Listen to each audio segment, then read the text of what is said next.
নমস্কার বন্ধুরা, আপনারা সবাই কেমন আছেন? ডেইলি লাইফস্টাইল উইথ বিউটিতে আপনাদের স্বাগত। তো 25শে ডিসেম্বর কি করব, তাই চলে গেলাম একটু উলুবেড়িয়া কালীবাড়ি। এখন রাত ছিল, তো ছেলে এই প্রথম ট্রেনে চাপলো। তো আমরা আন্দুল স্টেশন থেকে ট্রেনে করে চলে গেলাম ফুলেশ্বর থেকে টোটো করে আমরা চলে এলাম কালীবাড়িতে।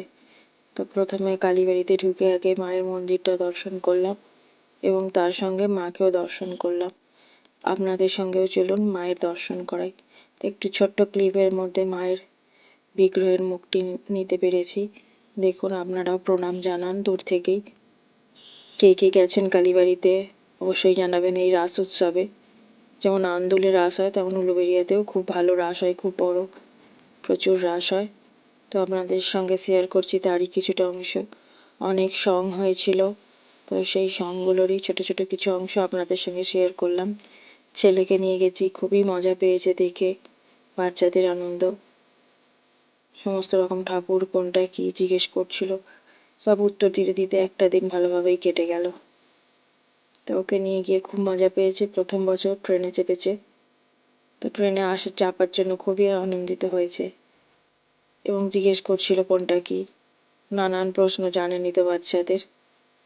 আমরা প্রথম রাস দেখে নিয়ে সমস্ত, তারপরে একটু মেলায় ঘুরেছি, একটু জিলিপি কিনেছি, জিলিপি খেয়েছি। সেগুলো তো আর আপনাদের সঙ্গে শেয়ার করতে পারলাম না, তো কিছু ছবি, কিছু মুহূর্তই আপনাদের সঙ্গে শেয়ার করলাম। এই যে ছেলে একটু দোলনা চেপেছিল, খুবই ভালো লাগলো, দিনটা কাটলো।